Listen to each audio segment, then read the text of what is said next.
What's going on, guys? What's going on? Welcome to the first battle report of the Quest for Atlantis tournament. Yeah. Oh, I forgot to press this button here. Wonderful. Wonderful. So, what do we usually go over here? Nothing. We have done a pre-tournament report, so they should know your lists. Yeah. They know you're playing High Elves or Highborn Elves.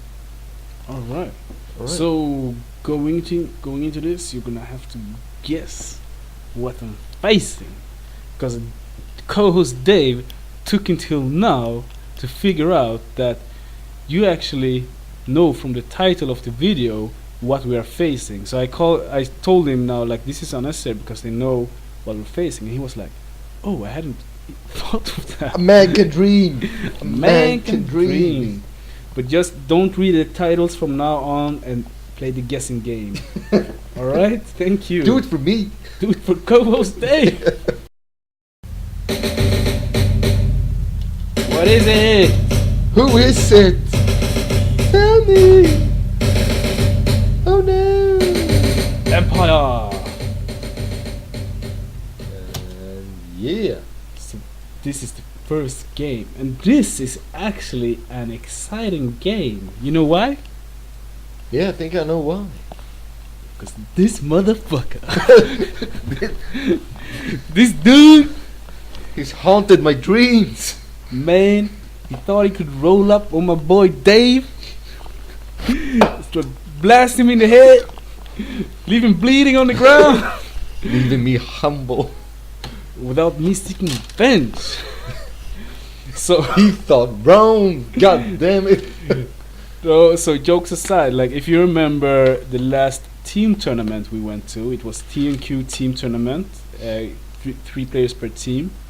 In one of those battle reports, I played against an Empire guy, and David played against a Demon guy. So if you look at like T&Q team tournament, Highborn Elves versus Empire, that game I played a guy in his team, this guy's team. So I didn't play this guy, but his teammate. And David played this guy. Yeah.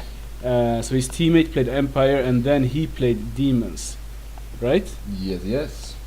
And he fucked David up. He sure did. But to be fair, like, I looked at his list earlier also, and like all of us misread the list. We were like, this list is weak, can't do shit. Can't handle the vampires. David didn't know what hit him. I sure didn't. That chariot hit me like a truck. So, but he also was a very good player. Yeah. And he's a nice guy also. So. Yeah, he was the whole team. I think that was the team I enjoyed most playing. Yeah, I think so.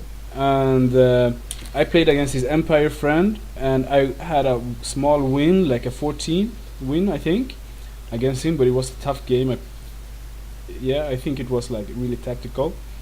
And for this tournament, this dude, this motherfucker, he borrowed his friend's Empire army. So I played against this Empire army, but a different list.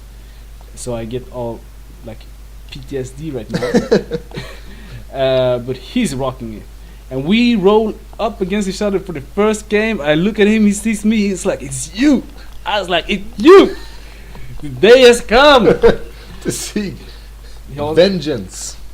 He also is a big fan of the channel, so shout out. I know he's watching. A big fan. He's a big fan. Avid follower. Yeah. He said to me, he watched the last battle report, the one when he fucked me up. Yeah, when he fucked you up, he was like, I watched it like 3 times. Yeah, I guess it did. But so there's a little bit of honor at stake here. So I'm feeling the pressure because I know he's good. I barely beat the last Empire player because he was good, and this guy is supposed to be even better, I guess. And because he was telling me, yeah, that guy you face, he lost all of his matches. So I think this guy like carried the team or something. So I'm a little bit like, fuck, I need to represent. I need to protect my boy Dave. Yeah. And I'm feeling a bit rusty, you know, we haven't played in a couple of months. I'm like, shit, alright, let's do this. So, going into this, deployment was Frontline Classic. The objective was. Do you remember what it was? If I'm not I know what it was. Yeah, breakthrough, right? No. It was the one with the most banners left at the end. Yeah. Was it? And he has tons of scoring. He has like 8. I have like 4 or something like that. So this is an overview. Let's go for the close-ups. This is what I rolled for spells on Divination. So I got the signature spells. I got Stars Elein. I got Q something, Screech something. The number 5 spell. The magic missile. And I got the number 6 spell. I have yet to date to cast the number 6 spell. I have never cast it. I never pick it if I have a choice. And right. I had to take it. I didn't get the number 1 spell I really wanted for his war machines. So going through his list, it's like a shit ton. You're gonna see the detailed list in the description box below. But so I'll not go into details, but it's a lot of guys, like maybe 40 guys with spears and shields. Then he got his general in there. He's like a prelate something that can buff the unit. And he has Crown of Autocracy. This is like 20 crossbowmen. Or handgunners, crossbowmen, handgunners, one of those. Do you see what that is? It's crossbows, right? Yeah, I think so. Next to them he has a volley gun. And these 4, this is after scouts. This is 4 units of 10-man scouting shooting guys. I don't know what they're called, but they got multiple shots too. Ballistic skill 4. Yeah, the old, I think they were called hunters in 8. Yeah, so basically Royal those pump out 80 shots. Jesus. And behind them he got some more longbow shooting guys, like 15, 18, something like that. Yeah, he has an arcane engine, I think it's called. It's bubble distracting. And next to them he has a bus of Imperial Guard. What can it be? Like 25 maybe, with his BSB in there. They got 3 up armor save with parry. So they're a tar pit. Probably got war standard there too. He has 2 more unit of. One of them is crossbowmen. The other one is handgunners. With some, they got some plus to their hand. Maybe they're accurate or something. Behind them he has another volley gun and a mortar, and some more shooting. So he got I think he has like 200 shots. It's a crazy shooting. Yeah, I heard from someone else at the tournament. He like pumps out 200 shots per turn or something. It's something ridiculous. Ridiculous. And my list, you should know by now: Reavers, Knights, Prince, Reavers, Archers, White Lions, 3 Bolters, Reavers, Spearmen. So just to give you an overview of my battle plan. So basically we went back and forth a bit. Starting with Reavers, he dropped like some bullshit shooting, and when I started dropping my bolt throwers one by one, because you can do that in the new deployment. That's a really big plus for a bolt thrower list. I love it because I usually have so few drops. So we went back and forth a bit, and he decided to drop everything to get first turn. And originally I was gonna place my entire army on the. I was gonna take a flank because I didn't want to take the middle and have all of these things just swarm me. And at the same time, then I have to take all of his shooting at once. I was like, if I pick a flank, I can avoid some of his shooting. So I was gonna take the other flank first, but then I felt like my bolt throwers would have really bad sight if I didn't keep them in the middle, and I would have a trouble protecting them in the middle. And also, like the shooting he got there, a lot of those are in a forest that gets cover. So both of his war machines and 2 of his shooting units are in a forest. They would shoot a ton at me, and when I shoot back, I would shoot at soft cover. So I wanted to be there because he's a bit less fighty. Remember, right now I'm not seeing the scouting units, so I don't know where they're ending up when I'm deploying, when I'm counter deploying. So I ended up going over here and thinking like, okay, I will avoid all of his shooting away over there, and I can shoot. I can move up with my archers, so I can, and then shoot, so I don't get any cover penalties. I get to remove his volley gun pretty early. The bad thing here is I'm in no position to take out his mortar. Was the trade-off I had to take, and yeah, basically just saying I'm gonna focus here. In hindsight, I don't know what I should have done, but going into his turn 1 then. So he's scouting units, moving to the ruins. So he starts moving up a lot here because I have nothing here. I placed the spearman here just to be able to apply some pressure. Like he can't just push up without thinking, because then I'm gonna end up in his flanks and stuff. So you at least need to think about them, but they aren't that killy, you know. But I'm just hiding there to stall him, and you know. They're okay against Empire, at least. Yeah. Against a shooty. I'm not eager to jump up on the hill and take all this shooting, but I'm staying here. So he pushes up with everything here that's out of range. These guys start shooting. Take a wound at my general. Oh. Yep. Here the mortar shoots. Take a wound at a bolter. These guys shoot. Kill 3 Reavers. These guys shoot. Take 2 wounds on a bolter. This might be the second bolter even. I don't remember really. And here. That's his turn, I guess. Yeah, still his turn, I think. Oh, okay, no, this is my turn. Going into my turn 1. Oh, also, you should know, when going through the pictures, I noticed, like, it was a long time since I took pictures for battle reports, and I somehow forgot how to. So, during these battle reports, I noticed, like, the pictures are really bad during this game 1. Like, they are too close and too far between, so it's hard to track what's happening. But then they get better game by game.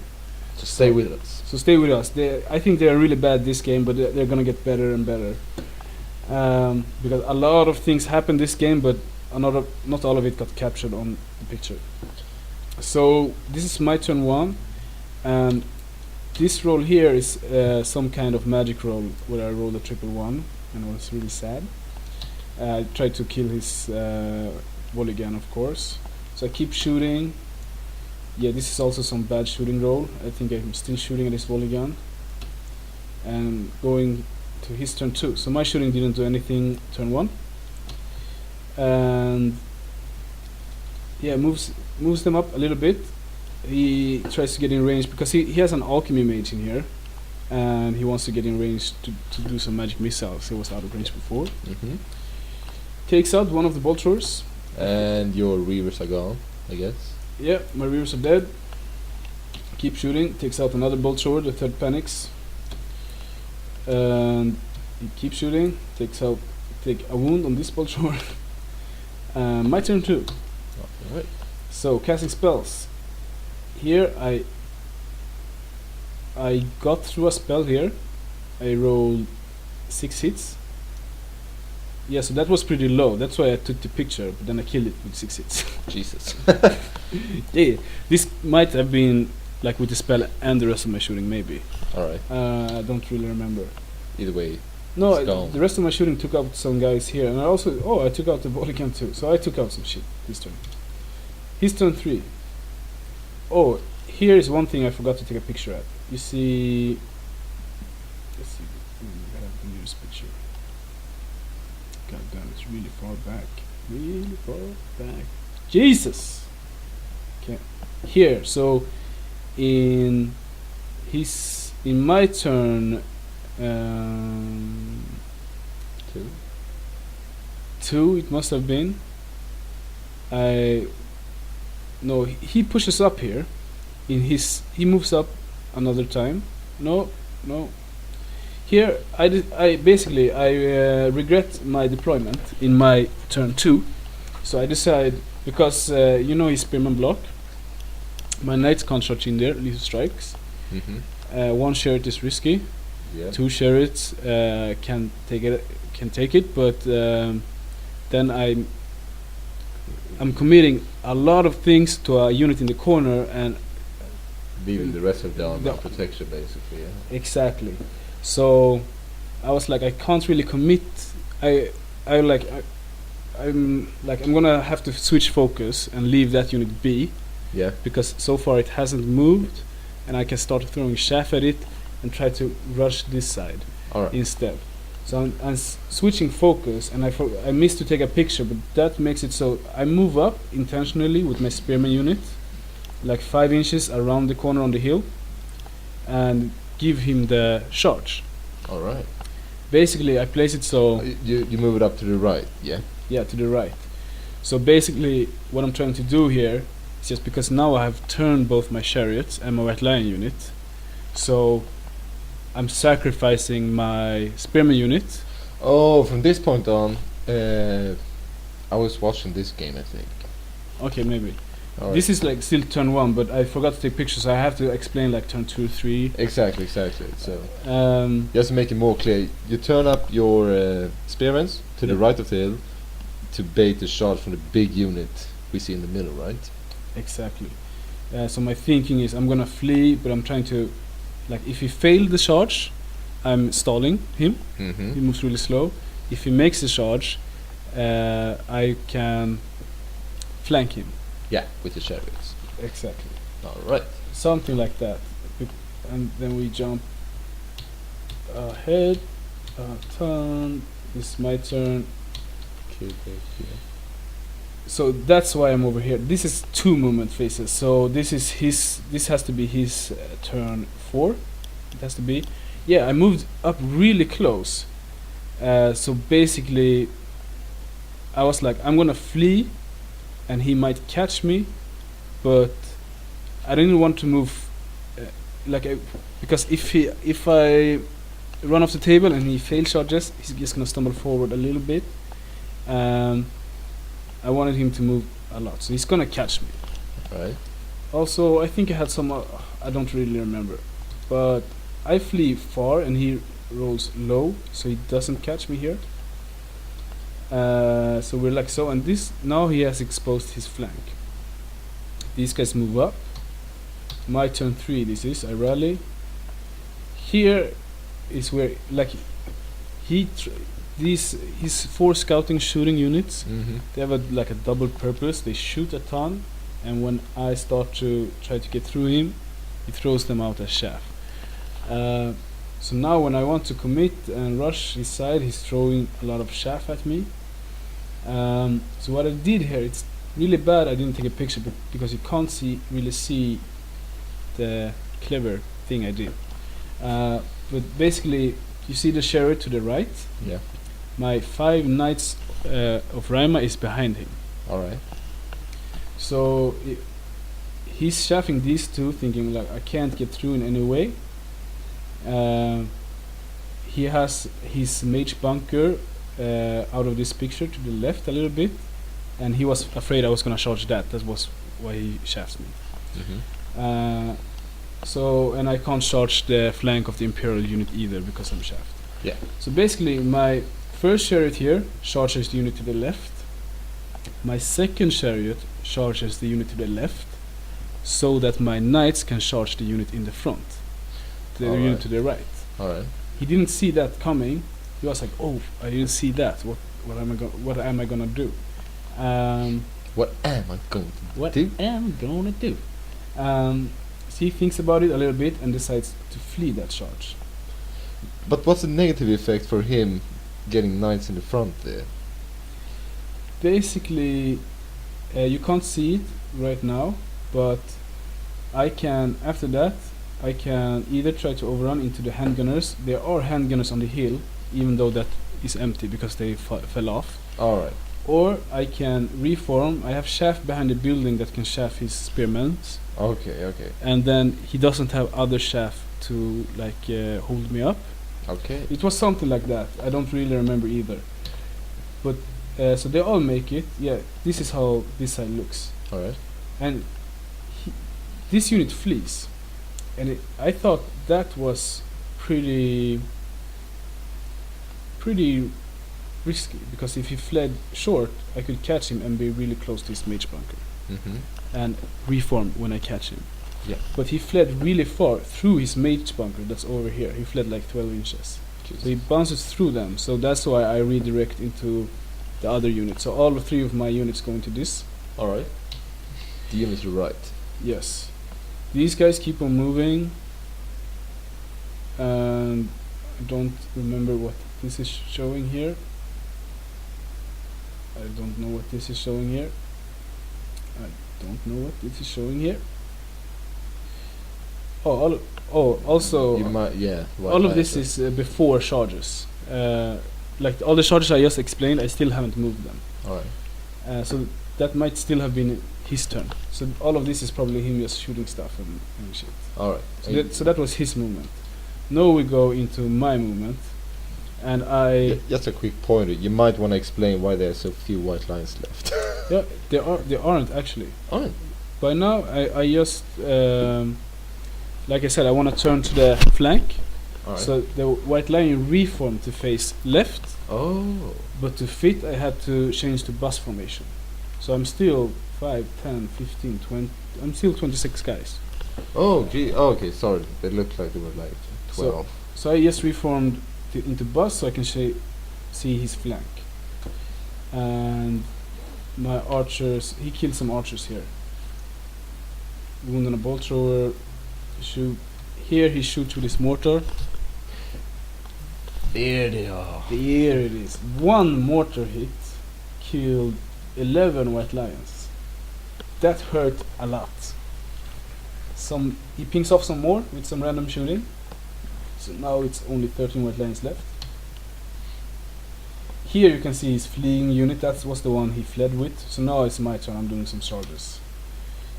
Yeah, here this is my charges. You can't really see it.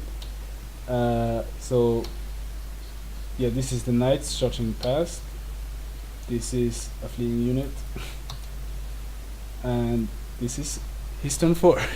So this is what I mean by bad pictures. Yes. So Jesus. this is basically I charged into his basically like this. Everything fled. I charged into 1 unit of chaff, killed it, just reformed. We're going into his turn 4. I take 0 pictures. My turn 4. I charge again, Alright. and now I make it Okay. in his flank.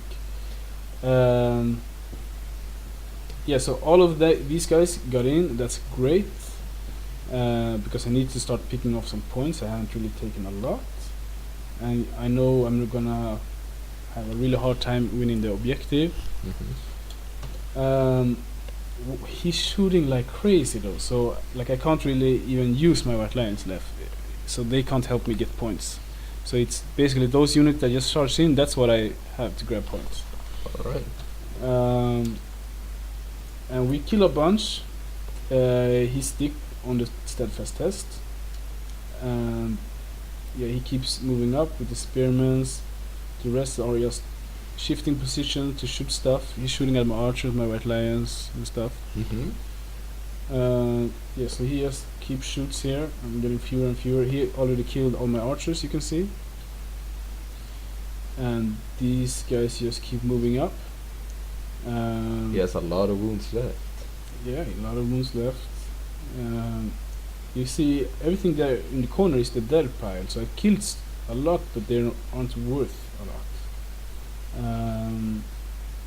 So now we just skip turn 4 to turn 6. But basically, about this combat here, like over 3 combats, he had to take, like, because when I charged in, I killed his BSB. Yeah. And his general was out of range, so he had to take like steadfast test on leadership 8, I think they have, maybe. Yeah, probably. But he passed it, so I was hoping on breaking him early so I can reform and get some more points, because all of my units are tied up. But he passed it. So going into my turn 6, he keeps passing it. So basically I had to fight him until I killed him down below a rank, so I broke him that way. Alright. But that happened in my turn 6, or no, maybe yeah, in my turn 6, and the game ends like so. So he killed the archer. He doesn't kill the entire White Lion unit. Alright. But he gets some points for it. Yeah, but my character is still there. So that's the end of the battle. So basically, he killed everything of mine apart from. Yeah, he even shot up the entire spearman unit too. I didn't have a picture of it. Alright. So I got my knights left, both my princess, my mage, and half the White Lion unit. Okay. I got some shaft from him, a volley gun. I got the Imperial Guard unit and his PSB. I think that's it. And he got the objective. So it was a 15-5 to him. Didn't. I done fucked up, man. Yeah. Shit. Where's my vengeance? So no redemption for us here. No redemption. He fucked me up and he fucked you up. But you know, the last thing I said to anyone before I left the tournament on Sunday, I saw him and I pointed and I was like, "We're gonna meet again." Then I left. We're gonna meet, food. But I said it in a nice way though. Jokes aside, I took an L, but he was a really nice guy. Really fun to play against. It was a little bit extra fun just because we had some history, some grudges, and he played a good game. Like, I can't really complain. I passed a lot more Armour Save 6 tests on my bolt throwers than I should. So luck went back and forth both ways. It wasn't this wasn't a luck-based game. I think I needed to have a different game plan basically from the start. Alright. What do you think about the game? Yeah, as I came in like turn 3, I think, and it was a good game. He had a lot of shooting, and as you said, probably your game plan wasn't the correct one for handling this army or this list. But what can you do? It's always it plays a lot different. Like, I'm not used to this is like a different kind of playstyle. This list, I'm not used to face it. No. So I think like facing it a couple of times, you probably learn how to beat it. But this was a learning experience. He was, as I said, a good player too. So I think he deployed really well to force me to make these tough decisions, exactly. And make it so I had to think a lot of turns ahead, like if I even can win this game. That's it, I think. So starting off pretty weak. It's still 5 points. How did your first game go? Yeah, as you can probably figure out, if I can watch your game from turn 3, my game didn't go as planned. Or it went really, really well. Yeah, it didn't though. I faced only Dark Elf in the tournament. I went in like super stoked because he had like a huge block of his spearmen. That was his main combat unit, and I thought my skeletons would win. Then I learned otherwise, and he fucked me up. So I got 1 point. Fucked you up? Yeah, sure did. GG. So just like a quick, I think we should add in the end of each game, just to feedback the 9th Age, just what we thought about the new scenarios and stuff. I love them. Really. Yes, so particularly this game was killing scoring units. Like, it was a similar one in the previous edition. The way they changed it was just before you picked 3 of the enemy scoring units, that would be the one that mattered, and the enemy picked 3 of yours, and the one who has most out of those left at the end of the game wins. I like the change they did now. Basically, it's only if you have less than 3 scoring units, the enemy can nominate non-scoring units to make them scoring, so you get 3. But to win the scenario, the only thing that matters is the one with the least amount of dead scoring units at the end of the game wins. Alright. So it kind of. So basically, if you fight MSU, who has 10 weak scoring units. Punishes it. It's easier for me to kill just 4 of them, any of them, and harder for them to kill like 4 of your great exactly. units. Exactly. So it's a little bit anti-MSU, and I thought it was a good change, but I didn't manage to get it here. Yeah. So over to game 2.